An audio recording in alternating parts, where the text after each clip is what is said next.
Hello everyone, my name is Syahdam Guntur Luckfalah and I am originally from Jakarta, Indonesia.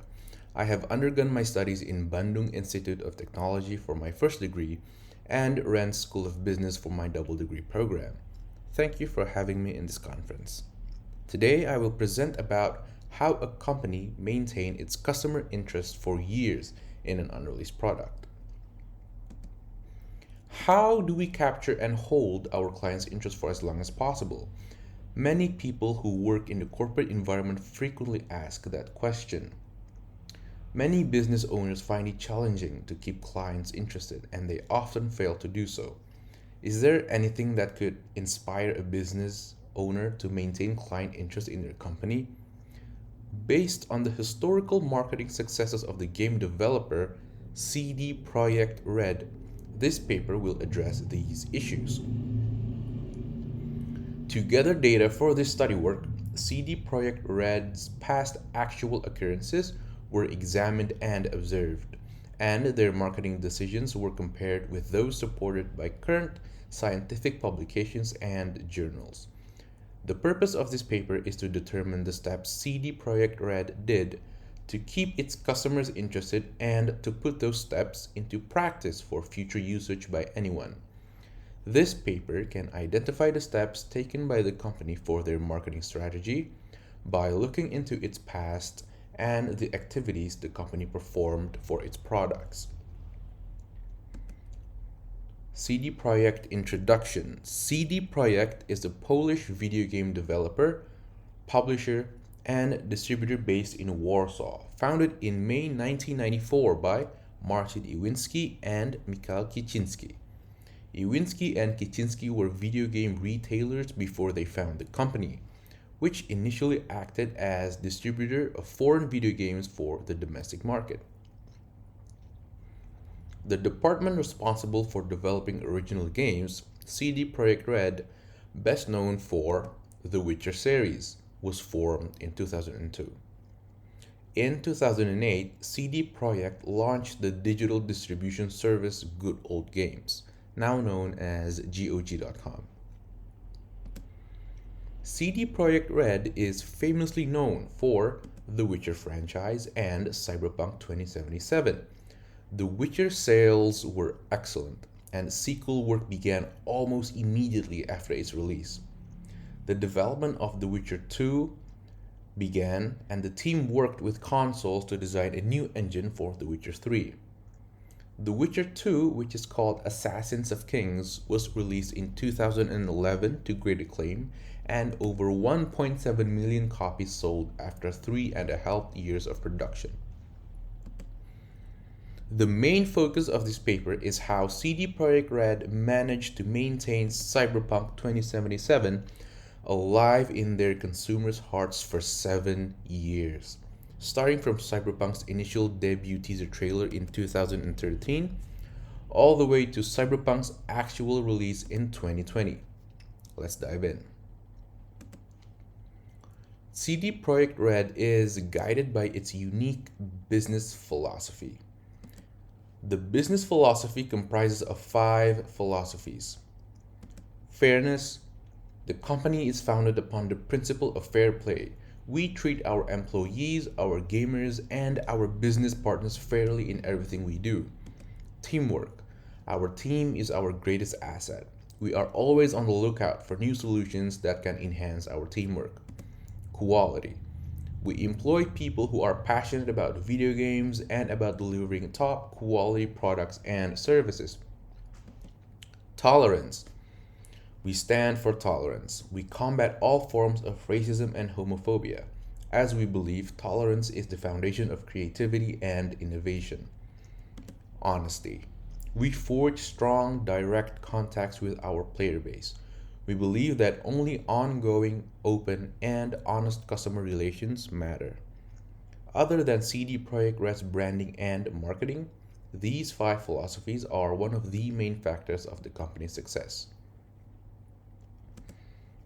Before getting into Cyberpunk 2077's marketing, we need to familiarize ourselves with its marketing inspiration, The Witcher 3 Wild Hunt. In 2015, the digital entertainment was blessed with The Witcher 3 Wild Hunt, which is CD Projekt Red's third installment of the Witcher franchise. It is still considered one of the best games ever developed to this day. The development of The Witcher 3 Wild Hunt took 3.5 years and it costs over $81 million. According to the report, the team had to crunch data for a year to satisfy release date deadlines. It was finally released in May 2015 after several delays to critical acclaim. The game was an instant hit upon its release. In its first week, 4 million copies were sold, placing it top in the UK and Japanese video game charts. And 6 million copies were sold in its first 6 weeks, earning the studio $62.5 million in the first half of 2015. The series had sold over 33 million copies as of 2017. As of 2020, around 50 million copies have been sold worldwide. This proves that CD Projekt Red knows what they are doing with their products and their marketing. A study conducted by Van Kesteren in 2012 that reviewed lesion and neuroimaging findings in animals and humans showed that novel informations are better remembered. This means that new experiences are better remembered and are most likely to leave an impression on our brains. CD Projekt Red has been able to sustain its success as a result of its ability to surprise the world. People enjoy surprises and new different things as long as they are beneficial to them. CD Projekt Red did an excellent job of introducing this new change. They opened up a whole new world for us to explore to our heart's content. We loved it because it was something we never had before. Similar games existed before The Witcher 3 was launched, but they were not nearly as good, which is why we adore The Witcher 3. It was something we had always desired but never received. CD Projekt Red did an excellent job executing and delivering this new change. How did CD Projekt Red achieve such success with The Witcher 3? What strategies did CD Projekt Red use? How does this correlate with the success of maintaining customers' interest in Cyberpunk 2077?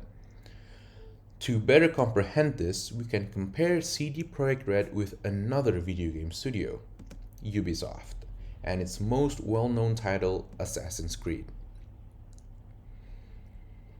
When the first Assassin's Creed was launched in 2007, Ubisoft was able to achieve a new sense of novelty. People liked Assassin's Creed when it initially came out, but Ubisoft couldn't maintain that feeling of novelty going. The Assassin's Creed franchise has been released so many times that it has become monotonous. Even if the quality is great during the initial experience, anything that has been repeated multiple times is bound to lose people's interest. This is unfortunately true for all of Ubisoft's previous titles. They're all the same, and the buyers want something different. This is where CD Projekt Red fortunately comes in. CD Projekt Red was able to increase the exposure of its company by exposing its franchise to the film industry. Ubisoft attempted this with their Assassin's Creed franchise, but they unfortunately failed in comparison to CD Projekt Red's Witcher Netflix series. As you can see, the ratings are quite different. Why did this happen? Why did The Witcher perform better? Please allow me to elaborate. With this marketing move, we will realize how big and important of a role of a public figure or an influencer is. The Witcher franchise's main protagonist, Geralt, was played by Henry Cavill in the Netflix live-action series.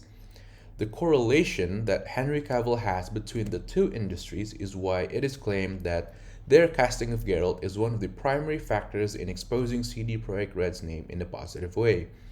Henry Cavill is a well known and recognized figure not only in the film industry but also in the game industry. Why and how did Henry Cavill become well known in the game industry? It is because he is a nerd. Yes, a nerd, of course, a consumer of the game industry. Don't be fooled by his muscular appearances or social standing. In the game industry, Henry Cavill provides this sense of connection. The greater the sense of connection, the greater the level of engagement. Because Henry Cavill is well known in both industries, he is able to bring the two together in the Witcher franchise. The Witcher benefits in two ways from the Netflix effect. The Witcher book sales are on the rise, and CD Projekt Red's The Witcher 3 is currently at its highest player count since 2015. It turns out that Netflix is an exceptional advertising billboard for any medium, especially video games. It's a way to re-engage lapsed users who want to learn more about Geralt's story, and the best way for average consumers to enter the gaming industry. Netflix is the best entry point for any type of transmedia franchise. It is the most effective and least expensive way to reach millions of people. Subscribers to Netflix can access The Witcher, become intrigued and immersed in the Witcher universe, and desire to continue their experience. The Witcher 3 is already the company's best-selling game of all time, and its quarterly sales continue to exceed expectations. Unfortunately for Ubisoft, Michael Fassbender, the lead character in the Assassin's Creed movie, did not have ties with the game industry. Michael Fassbender is, of course, a fantastic actor who is well known and well respected in the film industry. But unlike Henry Cavill, he only has a link to one of the industries instead of two. Because of this, if compared to Henry Cavill, Michael Fassbender is the lesser fit in an attempt to gain more exposure in another industry. That is why The Witcher's marketing was a success. CD Projekt Red chose the right public figure to represent their franchise. With the past successes of CD Projekt Red's Witcher franchise, it's only natural that they want to do the same with their next product, Cyberpunk 2077. CD Projekt Red's branding and The Witcher's marketing, which is the inspiration for Cyberpunk's marketing, are the reason for Cyberpunk's 2077's marketing success. Like The Witcher, they collaborated with a public figure that has influence in both industries. Henry Cavill is in The Witcher, and in Cyberpunk they have Keanu Reeves. Keanu Reeves isn't quite as nerdy as Henry Cavill. The Matrix series, one of Keanu's prior films, is what links the cinema and game industries together. The Matrix gained the hearts of both communities, and I believe Keanu Reeves will follow in the footsteps of Henry Cavill in bringing the two industries together. To reach more industries and communities, CD Projekt Red teamed up with Trigger Studios and Netflix to produce a standalone cyberpunk anime called Cyberpunk Edgerunners, which will be released in Netflix. Knowing CD Projekt Red is an ambitious company, it is expected for them to expand its title to more industries and communities. They specifically target the anime industry because they believe the anime industry will be interested in their latest release, Cyberpunk 2077. The game, film, and anime industries all have one thing in common: they all provide entertainment. CD Projekt Red was successful in attracting audiences in the entertainment sector to its productions. The main reason for the company's success is that they surprise the world in a good way with their high-quality productions and clever marketing. Quality comes first. They know exactly who their target audience is and what they will be interested in. Because of this, CD Projekt was able to reach the core of the entertainment community. CD Projekt Red managed to achieve such success in keeping their customers interested and loyal by running the business guided by its 5 main philosophies. The 5 philosophies mainly revolve around fairness, teamwork, quality, tolerance, and honesty. The novelty factor in their products is also a big factor in their success. Their choice of marketing is another main factor that consists of carefully choosing the correct influencer, spreading the company's good name to other related industries and its relationship with its customers. CD Projekt Red knows what the customer wants and therefore leading to an excellent consistency of supply and demand, just like what Peter Drucker stands for. Thank you very much for everyone who listened to my presentation. Hope it is useful for anyone who listens to it, and I hope you all have a great day. Thank you very much.